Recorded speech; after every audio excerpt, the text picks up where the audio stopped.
ஸ்தோத்திரங்கதாவே, நன்றியோடு நாங்கள் உம்மை துதிக்கிற ராஜா, துதிகளின் மத்தியிலே வாசம் பண்ணுகிறவரே, துதிகளுக்கு பாத்திரமான தெய்வமே, நன்றியோடு நாங்கள் உம்மை துதிக்கிறோம் ராஜா. ஸ்தோத்திரிக்கிறங்கதாவே, பரலோக பரிசுத்த பிதாவே, நன்றியோடு நாங்கள் உம்மை துதிக்கிறோம். இந்த நல்ல கதாவே, அதிகாலை வேலைக்காக நன்றியோடு நாங்கள் உம்மை துதிக்கிறோம். கடந்த இரவு முழுவதும் தேவன் அற்புதமாக எங்களை பாதுகாத்தீர். இந்த புதிய நாளை காணும்படி கர்த்தர் எங்களுக்கு உதவி செய்தீர் ஆண்டவரே, நன்றி செலுத்துகிறோம்.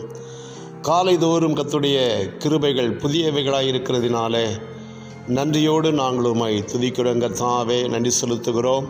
இந்த புதிய நாளை எங்களுக்கு தந்ததற்காக ஆண்டவரே உம்முடைய நாமத்தை நாங்கள் மகிமைப்படுத்துகிறோம். இந்த நாள் எங்களுக்கு ஆசீர்வாதமான நாளாக இருக்கட்டும் ஆண்டவரே. நாங்கள் நடக்க வேண்டிய வழிகளிலே நீர் எங்களை நடத்தும். எங்களுக்கு தேவையான ஆலோசனைகளை எங்களுக்கு தாரும், தேவையான பலனை எங்களுக்கு தாரும், தேவையான வழிநடத்துதலை எங்களுக்கு தாரும் ஆண்டவரே. இந்த நாள் முழுவதும் எங்களுக்கு வெற்றியின் நாளாக இருக்கட்டும். தேவரீர் நீர் எங்களை கரம் பிடித்து நடத்தும் ஆண்டவரே. நாங்கள் என்ன பேச வேண்டும் என்பதை எங்களுக்கு கற்றுத்தாரும். நாங்கள் என்ன செய்ய வேண்டும் என்பது தேவரீர் எங்களுக்கு கற்றுத்தாரும். தேவனுடைய பரிபூர்ணமான சித்தத்தை இந்த நாளில் நிறைவேற்ற நீர் எங்களுக்கு கிருபை தாரும் ஆண்டவரே.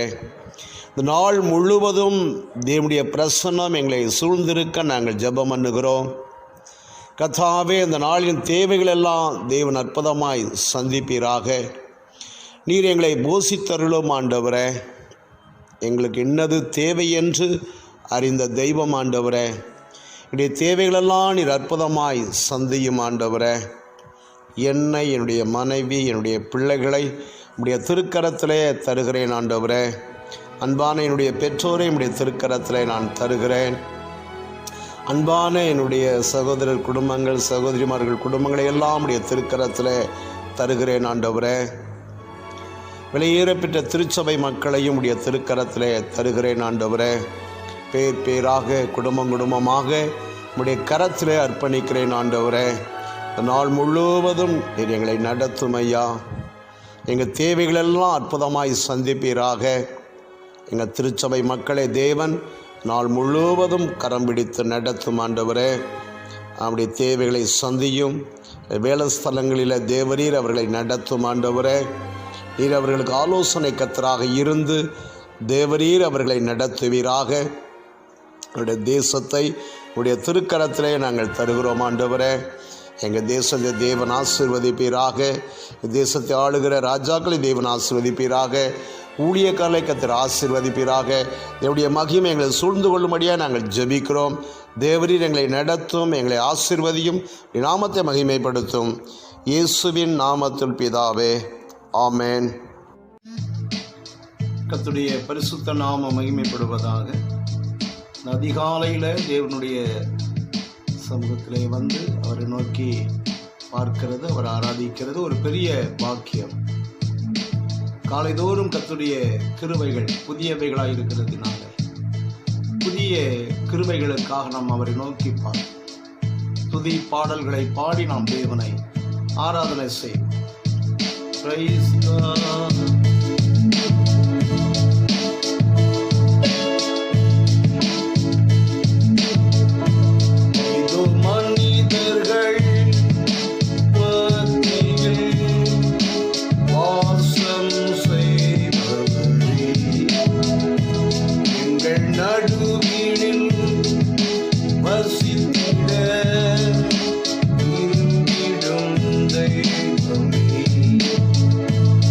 இதோ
அதிசயமானவரே,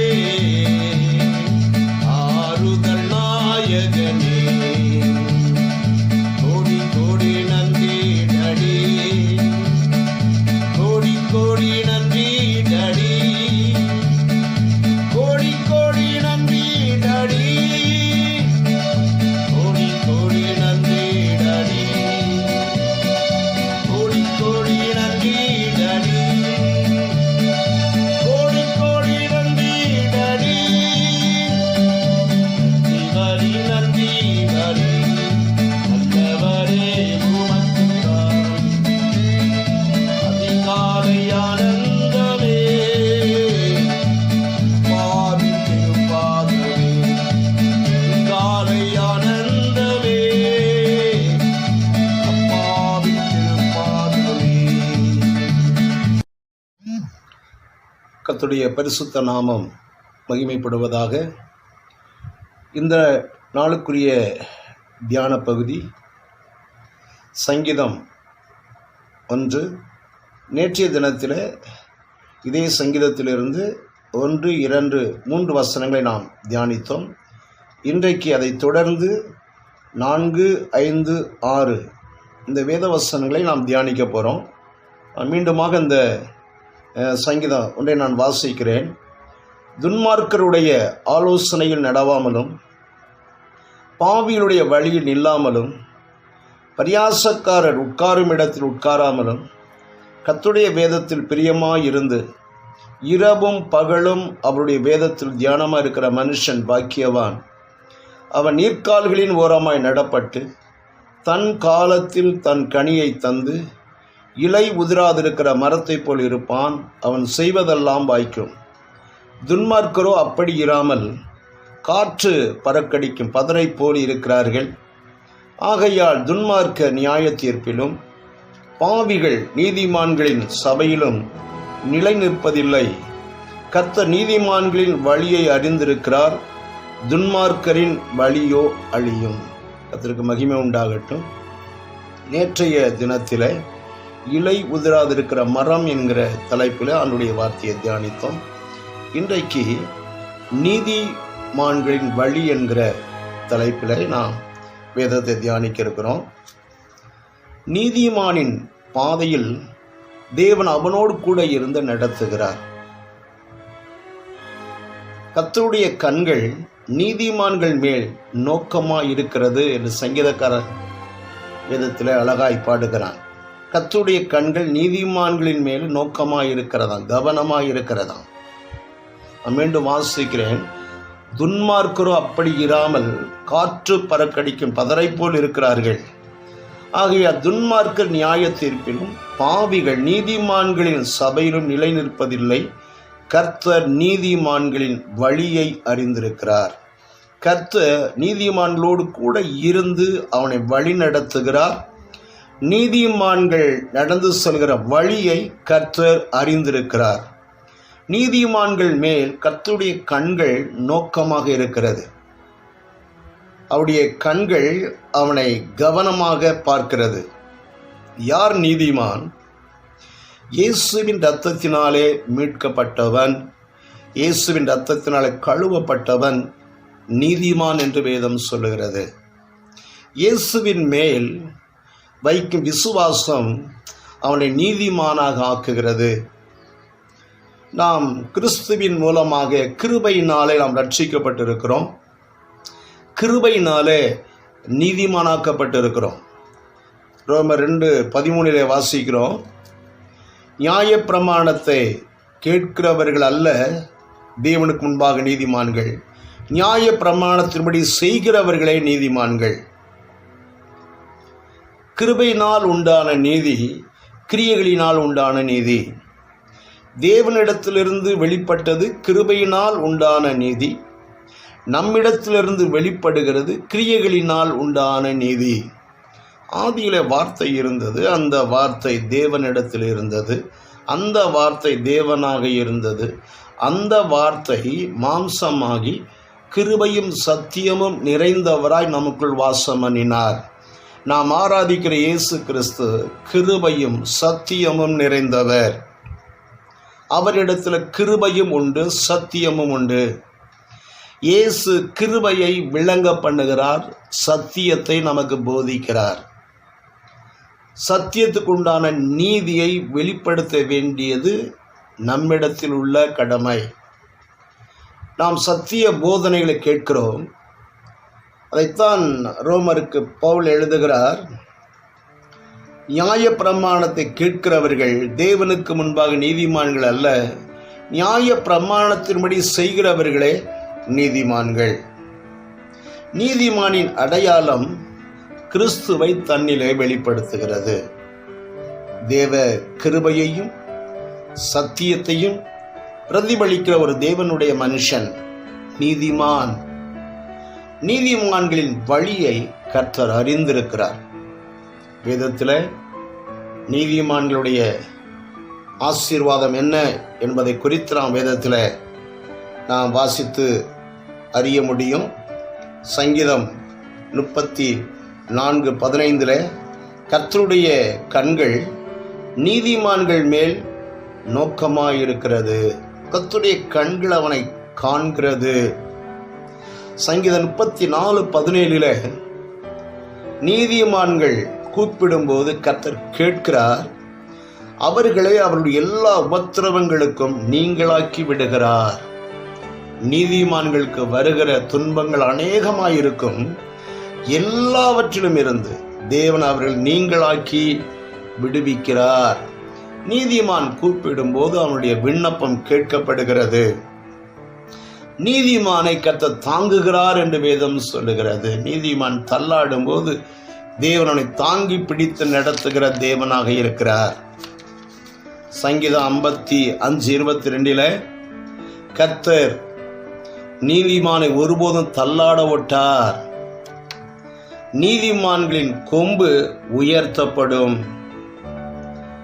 நீதிமான் பனையை போல செழித்து லீபனோனை போல வளருவான் என்று நாம் வேதத்தில் வாசிக்கிறோம். நீதிமான் செழிப்பான், நீதிமான் வளருவான். நீதிமான்கள் கூடாரத்தில் கம்பீர சத்தம் உண்டு. நீதிமானை கர்த்தர் அதிகமாய் நேசிக்கிறார். நீதிமான்களுடைய வாசஸ்தலத்தை கர்த்தர் ஆசீர்வதிக்கிறார். நீதிமானோடு கூட இருக்கிறார், நீதிமானின் சந்ததியோடு கூட இருக்கிறார், நீதிமானினுடைய கூடாரத்தில் தங்கி இருக்கிறார். அதனாலதான் நீதிமான்களுடைய கூடாரங்களில் கம்பீர சத்தம் உண்டு. நீதிமான்களின் கூடாரங்களில் தேவனுடைய ஆசீர்வாதம் உண்டு. நீதிமானின் சிரசின் மேலே ஆசீர்வாதம் தங்கும் என்று நீதிமொழிகளிலே நாம் வாசிக்கிறோம். கர்த்தர் நீதிமான்களை பசியினால் வருந்த விடார். நீதிமானுடைய சந்ததி அப்பத்துக்கு இறந்து தெரிகிறது இல்லை. நீதிமானின் சந்ததியோடு கூட தேவன் இருக்கிறார். நீதிமான்களை பசியினால் வருந்த விடார் என்று வேதத்தில் நாம் வாசிக்கிறோம். நீதிமானுடைய பேர் புகழ்பெற்று விளங்கும். நீதிமானுடைய பேர் புகழ்பெற்று விளங்கும். நீதிமான் விரும்புகிற காரியம் அவனுக்கு கொடுக்கப்படும். நீதிமான்களின் நம்பிக்கை மகிழ்ச்சி என்று நாம் வேதத்தில் வாசிக்கிறோம். நீதிமான் என்ன விரும்புகிறானோ அந்த விரும்புகிற காரியத்தை தேவன் அவனுக்கு செய்து தருவார். நீதிமான் என்றும் அசைக்கப்படுவதில்லை. நீதிமான் இக்கட்டினின்று விடுவிக்கப்படுவான் என்று நாம் வேதத்தில் வாசிக்கிறோம். நீதிமான்கள் துளிரை போல தலைப்பார்களாம், அவர்கள் தலை தூங்குவார்கள். நீதிமான்கள் துளிரை போல. நீதிமானுடைய வேர் அசையாது என்று நாம் வேதத்தில் வாசிக்கிறோம். நீதிமானுடைய அஸ்திபாரம் உறுதியாக இருக்கும். இதைத்தான் அங்கே மத்தேயுல வாசிக்கிறோம். கன்மலை வீடு, நான் சொல்லிய இந்த வார்த்தைகளை கேட்டு இவைகளின்படி நடக்கிறவன் எவனோ அவன் தன் வீட்டை கன்மலையின் மேல் கட்டின புத்தியுள்ள மனுஷனுக்கு ஒப்பிடுவேன். பெருமலை சொரிந்து பெருவெள்ளம் வந்து காற்றடித்து அந்த வீட்டின் மேல் மோதியும் அது விழவில்லை, ஏனென்றால் அது கன்மலையின் மேல் அஸ்திபாரம் போடப்பட்டு இருந்தது. நீதிமானுடைய அஸ்திபாரம் உறுதியாக இருக்கும். கர்த்தருடைய வார்த்தையின்படி நீதிமான்கள் நடந்து தேவனை மகிமைப்படுத்துகிறார்கள். எந்த ஒரு தேவனுடைய மனுஷன் கர்த்தருடைய வார்த்தையின்படி அவன் நடக்கிறானோ அவருடைய அஸ்திபாரம் அசையாது. அவனுடைய வீடு நிலைத்திருக்கும். நீதிமானுடைய கூடாரம் நிலை நிற்கும் என்று சொல்லி வேதத்தில் நாம் வாசிக்கிறோம். நீதிமானுடைய அஸ்திபாரம் உறுதியாக இருக்கும். நீதிமானுக்கு ஒரு கேடும் வராது என்று வேதம் சொல்லுகிறார். நீதிமானுக்கு ஒரு கேடும் வராது. நீதிமானுக்கு தேவன் பாதுகாப்பு அரணாக இருக்கிறார். சங்கீதக்காரன் தாவீது சொல்லுகிறான், நான் மரண இருளின் பள்ளத்தாக்கில் நடந்தாலும் பொல்லாப்புக்கு பயப்படேன், தேவரீர் என்னோடு கூட இருக்கிறீர், உமது கோலும் உமது தடியும் என்னை தேற்றும் என்று சங்கீதக்காரன் சொல்லுகிறான். நீதிமானோடு கர்த்தர் இருக்கிறார். நீதிமானுக்கு ஒரு கேடும் வராது, ஒரு தீங்கும் வராது. வேதம் அழகாய் நீதிமானுக்குரிய பாதுகாப்பை பிரகடனப்படுத்துகிறது. நீதிமானுடைய பிரயாசங்களுக்கு நன்மை பலனாக வருமா? நீதிக்காக அவன் வாழ்கிற அந்த வாழ்க்கையினுடைய பிரதிபலன் நன்மை. தேவனுடைய நீதிக்காக வாழ்கிற ஒரு தேவனுடைய மனுஷனுக்கு நன்மை பலனாக வரும். நீதிமான்களுடைய வழி ராஜபாதை என்று வேதம் சொல்லுகிறது. ராஜாக்கள் நடந்து போகிற பாதை, தடையில்லாத பாதுகாப்பான பாதை நீதிமான்களின் பாதை.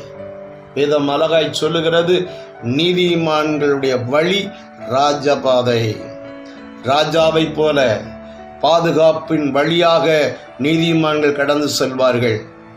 நீதிமான்களின் வீட்டில் அதிக பொக்கிஷம் உண்டு, நிறைவான ஆசீர்வாதங்கள் உண்டு. ஆபிரகாம் திரளான மிருக ஜீவன்களும் வெள்ளியும் பொன்னும் உடைய பெரிய சீமானாயிருந்தான். யோபு கர்த்தருக்கு பயந்து நடக்கிற ஒரு தேவ மனுஷன். யோபுவை போல உத்தமன் பூமியில ஒருவனுமே இல்லை என்று சொல்லி தேவனால் சாட்சி பெற்றவன். ஒரு பெரிய சீமா. நீதிமானை கர்த்தர் ஆசீர்வதிக்கிறார். நீதிமானின் கூடாரத்தில் அநேக பொக்கிஷம் உண்டு. நீதிமானின் பாதையில ஜீவன் உண்டு, அங்க மரணம் இல்லை. நீதிமானின் பாதையில ஜீவன் உண்டு. கர்த்தருடைய பிள்ளைகள் தேவ நீதியை நடப்பிக்க வேண்டும். அந்த பாதையில ஜீவன் உண்டு. இதை ரோமர்ல பவுல் அழகாய் எழுதுகிறார். நான் வாசிக்கிறேன், கவனமாய் கேளுங்கள். Praise God. ரோமர் 6வது அதிகாரம்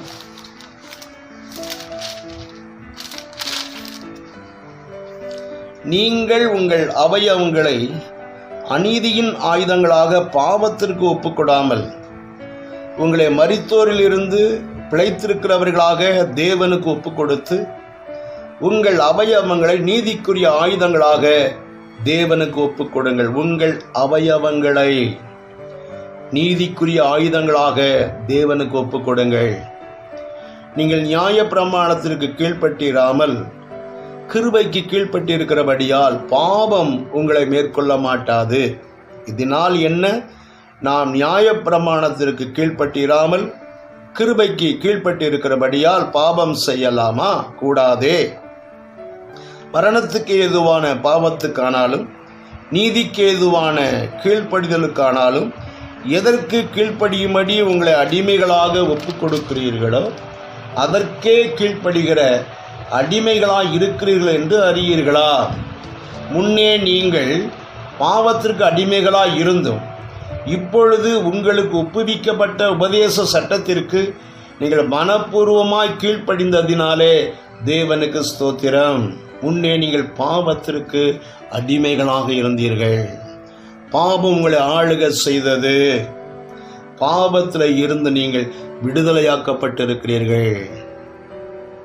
கர்த்தருடைய அளவற்ற கிருபையினாலே நீதிக்கு அடிமைகளானீர்கள். பாவத்திலிருந்து விடுதலையாக்கப்பட்ட நாம் நீதிக்கு அடிமைகளாயிருக்கிறோம். நீதியை நிறைவேற்றும்படியாக, நீதியை நிலைநாட்டும்படியாக நீதிக்கு நாம் அடிமைகளாயிருக்கிறோம். உங்கள் மாம்ச பலவீனத்தின் நிமித்தம் மனுஷர் பேசுகிற பிரகாரமாய் பேசுகிறேன்.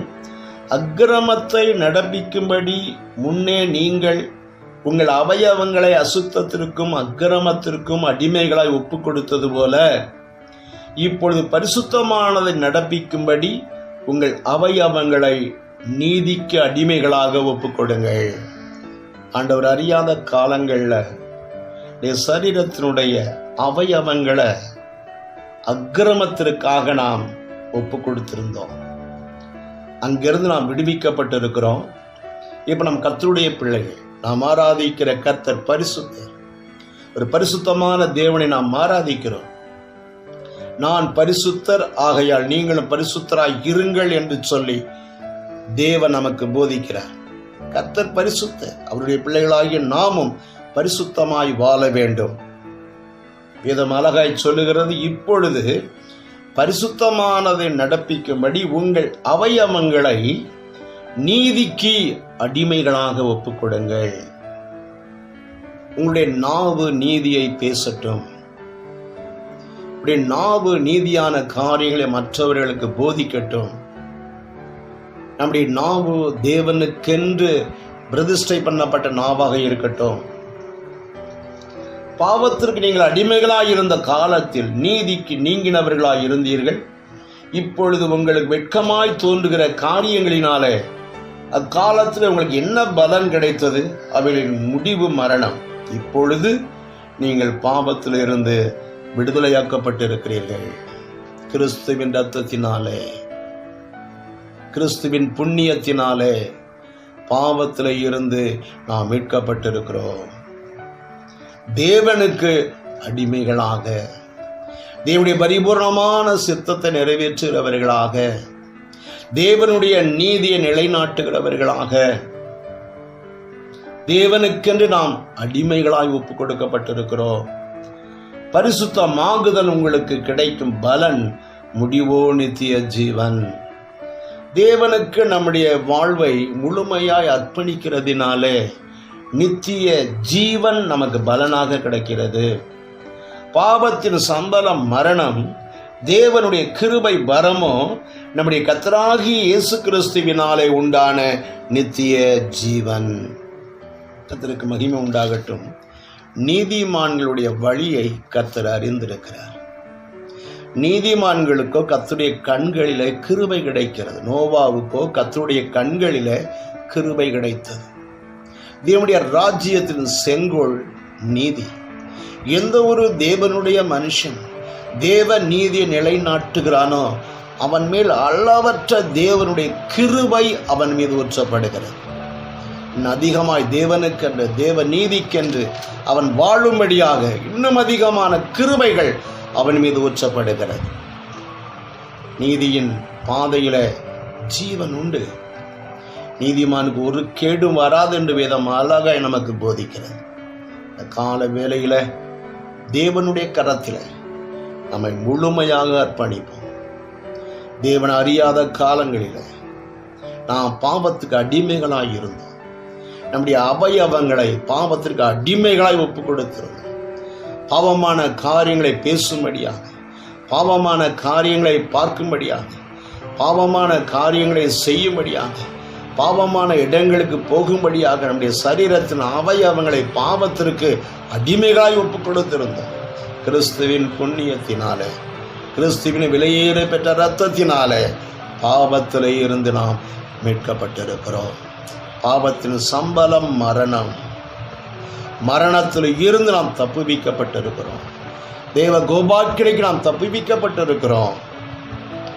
இப்பொழுது தேவனுக்கு அடிமைகளாக, தேவனுடைய நீதிக்கு அடிமைகளாக நம்முடைய வாழ்க்கையை முழுமையாய் தேவனுடைய கரத்திலே தந்திருக்கிறோம். நாம் இயேசுவின் இரத்தத்தினால் கழுவப்பட்டதினாலே நீதிமான்கள். கிருபையினாலே நீதிமான் என்கிற அடையாளத்தை நாம் பெற்றுக்கொண்டோம். நியாய பிரமாணத்தை கேட்கிறவர்கள் அல்ல, நியாய பிரமாணத்தின்படி நடக்கிறவர்களை நீதிமான் என்று பவுல் எழுதுகிறார். வேத வாக்கியங்களை, வேத சத்தியங்களை கேட்கிறவர்களாய் மாத்திரமல்ல, வேத சத்தியங்களை வாசிக்கிறவர்களாய் மாத்திரமல்ல, அதன்படி நடந்து தேவ நீதியை நம்மிலே வெளிப்படுத்துவோம். ஒரு தேவனுடைய பிள்ளையின் அடையாளமே கிறிஸ்துவின் நீதியை வெளிப்படுத்துவது, தேவ கிருபையை வெளிப்படுத்துவது. அதுதான் ஒரு தேவனுடைய பிள்ளையின் அடையாளம். நீதிமான்களின் வழியில ஆசீர்வாதங்கள் உண்டு, சமாதானம் உண்டு, மகிழ்ச்சி உண்டு, நித்திய நம்பிக்கை உண்டு, பாதுகாப்பு உண்டு. செழிப்பு உண்டு. நம்முடைய வாழ்க்கையில நீதியான காரியங்களை நாம் செய்வோம். நீதிமான்களுக்கு தேவன் தந்திருக்கிற அநேகமாயிரம் ஆசீர்வாதங்களை நாம் சுதந்திரித்துக் கொள்ளுவோம். இந்த நாள் கூட ஒரு ஜெயத்தின் நாளாக தேவன் நம்மை நடத்துவார். நாள் முழுவதும் தேவன் நம்மை நடத்துவார். பல ஸ்தலங்களில, குடும்பங்களில, சமுதாயத்தின் மத்தியில மிக கவனமாய் தேவனுடைய நீதியை நிலைநாட்டுவதில் ஜாக்கிரதையாயிருப்போம். ஆம், தேவ நீதியை நிலைநாட்டி தேவனை மகிமைப்படுத்துவோமானால் வேதத்தில் நீதிமானுக்கென்று தேவன் வைத்திருக்கிற சகல ஆசீர்வாதங்களையும் பெற்று நாம் அனுபவிக்க முடியும், சந்தோஷமாக வாழ முடியும். கர்த்தரை ஆசீர்வதிப்பார். நீதியான காரியங்களை செய்யும்படி ஒவ்வொரு நாளும் தேவனுடைய கிருபைக்காக, புதிய அபிஷேகத்திற்காக ஒவ்வொரு நாளின் காலையிலும் தேவனுடைய பாதத்தில் அமருங்கள், தேவனை மகிமைப்படுத்துங்கள். தேவனுடைய பிள்ளை என்கிற அடையாளத்தை சமுதாயத்தில் பதிவு செய்யுங்கள். கர்த்தருடைய நாமம் மகிமைப்படட்டும். ஆமென். பரலோக பரிசுத்த பிதாவே, இவ்வளவு நேரமாக இந்த வேதத்தை தியானிக்க தந்த மேலான இரக்கத்துக்காக, கிருபைக்காக நன்றியோடு நாங்கள் உம்மை துதிக்கிறோம். ஆண்டவரே, நீதிமான்களின் வழி என்கிற தலைப்பில் நாங்கள் வேதத்தை தியானித்திருக்கிறோம். நீதிமான்களுக்கு எவ்வளவு ஆசீர்வாதங்களை தேவன் வைத்திருக்கிறேன். கர்த்தருடைய பிள்ளைகளாக இருக்கிற நாங்கள் தேவ நீதியை செய்து தேவன் எங்களுக்கென்று வைத்திருக்கிற நிறைவான நன்மைகளை பெற்றுக்கொள்ள, தேவனை மகிமைப்படுத்த இது எங்களுக்கு உதவி செய்யும். இந்த நாள் எங்களுக்கு ஆசீர்வாதமாக இருக்கட்டும். இந்த நாள் எங்களுக்கு, குடும்பத்திற்கு, எங்களுடைய பிள்ளைகளுக்கு, திருச்சபை மக்களுக்கு, எங்கள் தேசத்திற்கு இந்த நாள் ஆசீர்வாதமாக இருக்கட்டும். உன் நாமத்தை மகிமைப்படுத்தும் இயேசுவின் நாமத்தில் பிதாவே. என் ஆத்துமாவே கர்த்தரை ஸ்தோத்திரி, என் முழு உள்ளமே கர்த்தருடைய பரிசுத்த நாமத்தை ஸ்தோத்திரி. என் ஆத்துமாவே கர்த்தரை ஸ்தோத்திரி, கர்த்தர் செய்த சகல உபகாரங்களையும் மறவாதே. ஆமென். என்னுடைய கர்த்தராகிய இயேசு கிறிஸ்துவின் கிருபையும், பிதாவாகிய தேவனுடைய அன்பும், பரிசுத்த ஆவியானுடைய ஐக்கியமும் அபிஷேகமும் நம் அனைவரோடும் கூட என்றென்றைக்கும் எப்பொழுதும் சதா காலமும் இயேசு ராஜாவுடைய வருகை நாள் மட்டும் நிலைத்திருந்து நம்மை காப்பதாக. ஆமென். God bless you. கர்த்தர் ஆசீர்வதிப்பார்.